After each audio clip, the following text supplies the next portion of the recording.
Capítulo 1. El conocimiento de Dios se basa en la experiencia.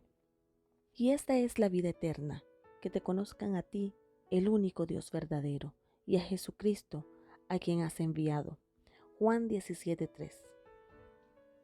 ¿Cómo experimentar la protección de Dios? Un día viajé en una furgoneta con mi esposa Marilyn y 2 hombres por una congestionada autopista cerca de la ciudad de Washington, D.C. Era la hora de mayor tránsito y la vía de carriles múltiples estaba saturada de vehículos, mientras los impacientes conductores se apresuraban por llegar a su destino. Repentinamente, la furgoneta dio un viraje brusco a la izquierda y casi choca con un enorme camión semirremolque que iba por el carril contiguo. Todos nos sujetamos fuerte con la certeza de que nos aplastaría el descomunal vehículo. El camión hizo sonar su estridente bocina y nuestro conductor logró que la furgoneta volviera a su carril. Sin embargo, nuevamente nuestro vehículo poco a poco volvió a desviarse. Le preguntamos al conductor si se sentía bien y nos aseguró que sí, pero su manera de conducir se volvió cada vez más errática. Por último, insistimos en que detuviera el vehículo y más tarde descubrimos que nuestro compañero estaba sufriendo un ataque cerebral. Apenas se daba cuenta de lo que hacía. Fue un milagro que no tuviéramos un grave accidente. Desde la niñez supe que Dios era mi protector. Salmo 41:2, Salmo 121:7. Sin embargo, aquel día experimenté su amparo divino. Hay un abismo de diferencia entre saber que algo es verdad y experimentar esa realidad en tu vida. Esa noche, cuando finalmente llegamos a nuestro destino, comprendí de una manera nueva, profunda y por experiencia que Dios era mi protector. La escritura está llena de descripciones del carácter de Dios.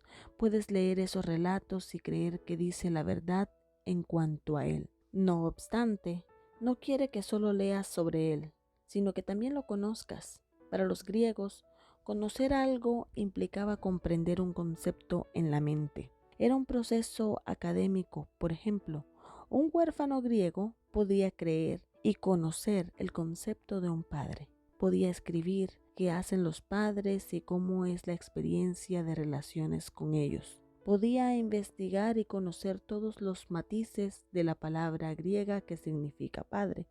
Sin embargo, un pequeño que tuviera un padre amante sabría mucho más sobre la paternidad que un experto que hubiera estudiado el concepto de modo abstracto durante toda la vida. En cambio, para un hebreo como Jesús, conocer algo implicaba experimentarlo. De hecho, en esa cultura no se podía decir con certeza que alguien conocía algo a menos que lo hubiera tratado en forma personal. Es posible que el pequeño que tenía padre no comprendiera los diversos usos gramaticales de la palabra padre, pero sabía mucho de lo que significaba tener uno. De modo que es significativo que cuando Jesús habló de conocer a Dios, hablaba como hebreo. Cuando dijo que la vida eterna es conocer a Dios, incluyendo a Jesucristo Dios Hijo, no quiso decir que es saber sobre Dios. No se refirió a alguien que haya leído muchos libros y concurrido a numerosos seminarios donde se enseña sobre Dios. Hablaba de un conocimiento de primera mano, basado en la experiencia. Llegamos a conocer a Dios de verdad cuando tenemos una experiencia con Él en nuestra vida. Muchas personas han concurrido a la iglesia desde la niñez y han escuchado hablar de Dios toda la vida, pero no tienen una relación personal, dinámica y creciente con Él. Nunca oyen su voz, no tienen idea de cuál es su voluntad, no han experimentado su amor en forma directa, no sienten que haya un propósito divino en su vida. Tal vez sepan mucho sobre Dios, pero no lo conocen de verdad. Si solo sabes sobre Dios, quedarás insatisfecho. Únicamente puedes llegar a conocerlo de verdad a través de la experiencia. A medida que te revela su palabra y te relacionas con Él. En toda la Biblia podemos ver que Dios tomó la iniciativa de revelarse a las personas a través de eventos en la vida de estas. Los nombres de Dios permiten conocerlo. En los tiempos bíblicos, el nombre de un hebreo representaba su carácter o describía su naturaleza. Los nombres de las personas revelaban sus características. De igual manera, los títulos, las descripciones de Dios en la Biblia identifican la manera en que las personas llegaron a conocerlo. La escritura constituye el registro de la revelación de Dios a las personas. Cada uno de los numerosos nombres representa un aspecto diferente de su naturaleza. Dios proveerá. El pasaje de Génesis 22 del 1 al 18 nos relata que Dios estaba desarrollando el carácter de Abraham para que pudiera ser el padre de una nueva nación. Puso a prueba su fe y su obediencia cuando le pidió que sacrificara a Isaac, su único hijo. Esto produjo una crisis de fe en Abraham. Tuvo que decidir qué creía de verdad sobre Dios. Hasta ese momento solamente lo había conocido por experiencia como Dios Todopoderoso, porque le había dado milagrosamente un hijo cuando él y Sara, su esposa, eran ya viejos y estaban fuera de los límites de la fertilidad humana. Fue maravilloso conocer a Dios como Todopoderoso, pero él quería ampliar la comprensión de Abraham y su experiencia en cuanto a la identidad de Dios. La orden de matar a Isaac contraduce, aparentemente, todo lo que sabemos sobre él. Sin embargo, a veces, en los días de Abraham, se sacrificaban niños en los altares dedicados a los ídolos. La gente creía que la demostración de tal devoción a sus dioses concedería gracia divina y como recompensa obtendrían cosechas abundantes. En alguna otra parte de la Biblia se registra que Dios jamás le haya pedido a alguien el sacrificio de un niño. Es evidente que estaba probando a Abraham para ver si su consagración al verdadero Dios era como la de sus vecinos a sus dioses falsos. Naturalmente, cualquier sacrificio de esa índole sería horrendo. Pero matar a tu hijo único, al que esperaste durante 25 años, sería algo doloroso en extremo. Para obedecer esa orden, Abraham tuvo que confiar en Dios con un nivel de fe renovado y más profundo de lo que jamás había experimentado. Mientras iba hacia el lugar del sacrificio, Isaac le preguntó a su padre: ¿dónde está el cordero para el holocausto? Génesis 22:7.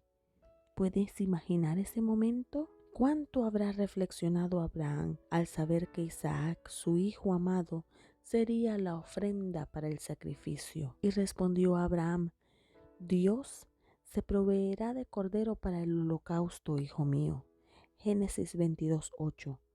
No sabemos todo lo que este hombre pensaba mientras ascendía con dificultad la montaña junto a su hijo, pero sin duda confió en que Dios proveería todo lo necesario para el sacrificio inminente. Abraham actuó sobre la base de su confianza en Dios como proveedor.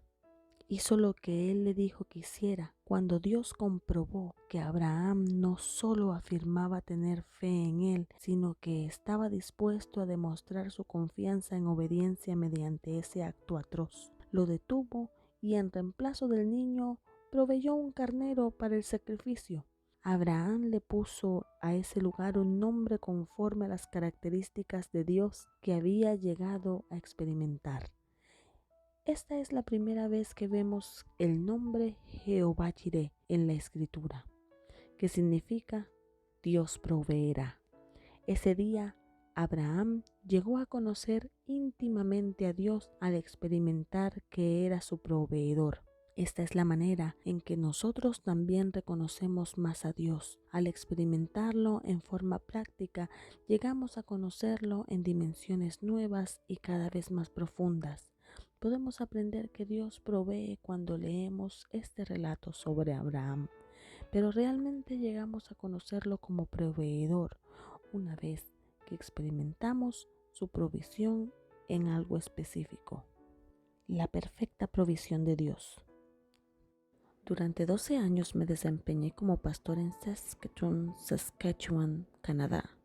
Cuando comenzamos nuestra primera misión, llamamos a Jack Kerner para que fuera nuestro pastor misionero.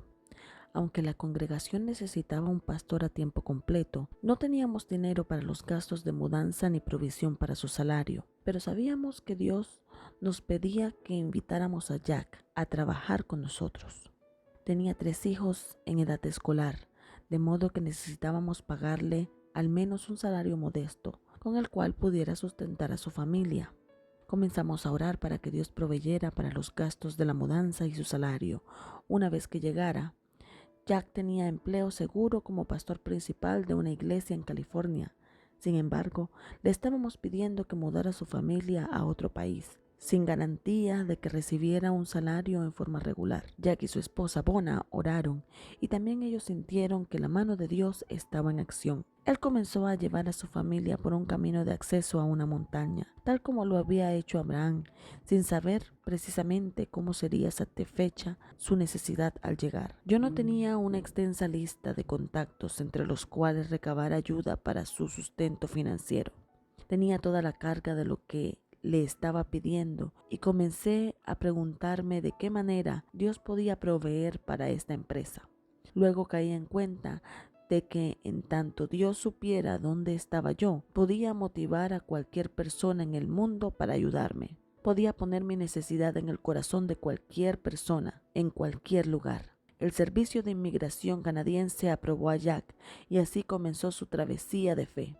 Cuando se preparaba para la mudanza, recibí una carta de una iglesia en Fayetteville, Arkansas, Estados Unidos. El pastor decía: Dios ha puesto en nuestro corazón que enviemos el 1% de nuestras ofrendas misioneras a las misiones de Saskatchewan.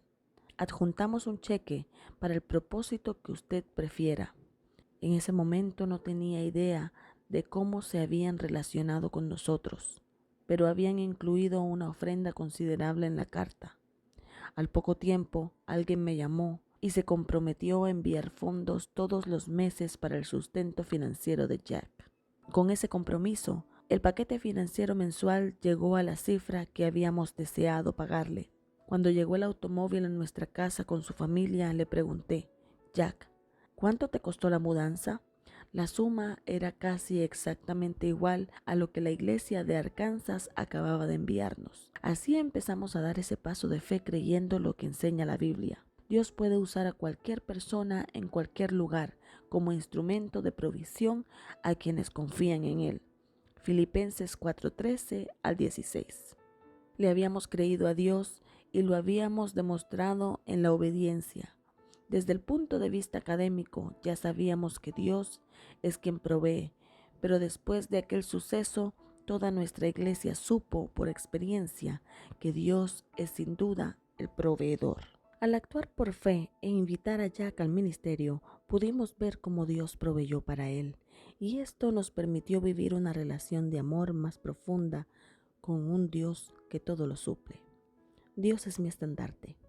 La Biblia está repleta de ejemplos sobre cómo Dios ayudó a su pueblo a conocer, a través de sus experiencias, la realidad de su persona. Cuando Josué y los israelitas combatían a los amalecitas, sus implacables enemigos, Moisés observó la batalla desde un monte cercano, mientras mantenía las manos extendidas hacia Dios. Los israelitas prevalecían, pero cuando dejaba caer sus brazos cansados comenzaban a perder terreno. Ese día Dios le otorgó a Israel la victoria sobre los amalecitas y Moisés construyó un altar para conmemorar la ocasión. Lo llamó Jehová es mi estandarte. Un estandarte era una bandera o insignia que los ejércitos, las tribus o las naciones llevaban en sus primeras filas para identificarse cuando marchaban rumbo a la batalla.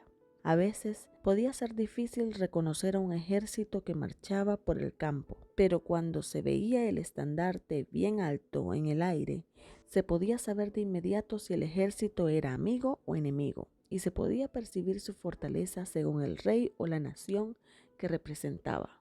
El título de Jehová es mi estandarte indicaba que los israelitas pertenecían a Dios y que oponerse a ellos era como batallar contra su poder. Constantemente, las manos elevadas de Moisés dieron gloria a Dios, lo que indicaba que la batalla le pertenecía y que el pueblo de Israel también era suyo. Ese día, Israel llegó a comprender a Dios de manera renovada y poderosa, ya que volvió a reconocer que era su pueblo y que Él era su defensor. Éxodo 14, del 8 al 15.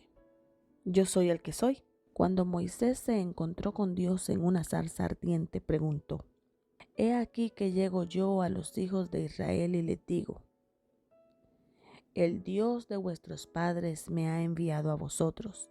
Si ellos me preguntaren, ¿cuál es su nombre?, ¿qué les responderé? Éxodo 3:13. Y respondió Dios a Moisés: yo soy el que soy. Y dijo: así dirás a los hijos de Israel: yo soy, me envió a vosotros. Éxodo 3:14. Con esto Dios declaraba: yo soy el Eterno. Seré lo que seré. En esencia, dicha declaración representaba una promesa. Lo que necesites que sea en tu vida, eso seré. Soy todo lo que necesitarás. Durante los 40 años siguientes, Moisés llegó a experimentar a Dios como Jehová, el gran yo soy. Dios era todo lo que Moisés e Israel necesitaban que fuera. Una relación, no solo un nombre. Cada vez que Dios revela su naturaleza de un nuevo modo, siempre tiene un propósito. Dios te creó para que tengas una relación de amor con Él. Cuando se encuentra contigo, te permite conocerlo por experiencia. Los encuentros con Dios siempre son una experiencia de su amor por ti. Jesús dijo: el que tiene mis mandamientos y los guarda, ese es el que me ama, y el que me ama será amado por mi Padre, y yo le amaré y me manifestaré a él. Juan 14:21. Si tienes una relación de amor con Dios, experimentarás cómo trabaja en forma activa en tu vida y a través de ella. Por ejemplo, no podrías conocer verdaderamente a Dios como el consuelo en el dolor, a menos que hayas experimentado su compasión en tiempos de tristeza o duelo. Los diversos nombres de Dios que encontramos en las Escrituras pueden llamarte a adorarlo. El salmista dijo: bienaventurado el pueblo que sabe aclamarte, andará, oh Jehová, a la luz de tu rostro. En tu nombre se alegrará todo el día, y en tu justicia será enaltecido. Salmo 89 del 15 al 16. Reconocer el nombre de Dios equivale a reconocer quién es Él. Cuando invocamos su nombre, mostramos que estamos buscando su presencia. La alabanza del nombre de Dios es la exaltación de su persona. Su nombre es majestuoso y digno de alabanza. Resumen: los nombres de Dios en la Escritura revelan algo de su naturaleza, su actividad o su carácter. Llegas a conocer a Dios por experiencia, cuando Él toma la iniciativa, a medida que te permite aprender algo nuevo sobre Él. Al tener una experiencia con Dios, llegas a conocerlo en forma más íntima y personal. A medida que crezca tu conocimiento de Él, desearás expresarle naturalmente tu alabanza, gratitud y adoración. Una manera de adorarlo es reconocer sus nombres para darle alabanza y honra. ¿Cómo tener una experiencia con Dios? Busca maneras en que Dios pueda permitirte conocerlo más profundamente mediante las experiencias de tu vida. Luego, dedica un tiempo para adorar a Dios tal como has llegado a conocerlo. Adorarlo es rendirle reverencia y honor. Y es también reconocer que es digno de tu alabanza. La lista que se incluye a continuación en la página siguiente podría ayudarte a recordar ciertas maneras en que has llegado a reconocer mejor a Dios. Al examinar las numerosas maneras en las que la Biblia lo describe, procura recordar experiencias en tu vida que te hayan ayudado a conocerlo de un modo similar. Quizás descubras ciertas características del Señor que aún no has reconocido o experimentado, pero eso podría sorprenderte y estimularte a tomar conciencia de las numerosas facetas de la naturaleza de Dios que ya has experimentado. Los nombres de Dios que se me han revelado: mi testigo, Job 16:19, pan de vida, Juan 6:35, mi esperanza, Salmos 71:5, admirable consejero, Isaías 9:6, defensor de viudas, Salmos 68:5, potente Salvador mío, Salmos 147. Fiel y verdadero, Apocalipsis 19:11. Nuestro Padre, Isaías 64:8. Cimiento estable, Isaías 28:16. Mi amigo, Juan 15:14. Dios Todopoderoso, Génesis 17:1. Dios de toda consolación, Segunda de Crónicas 1:3. El Dios que venga mis agravios, Salmos 18:47. Dios es mi salvación. Salmos 51:14. Nuestro guía. Salmos 48:14. Nuestro jefe. Segunda de Crónicas 13:12. Cabeza de la iglesia. Efesios 5:23.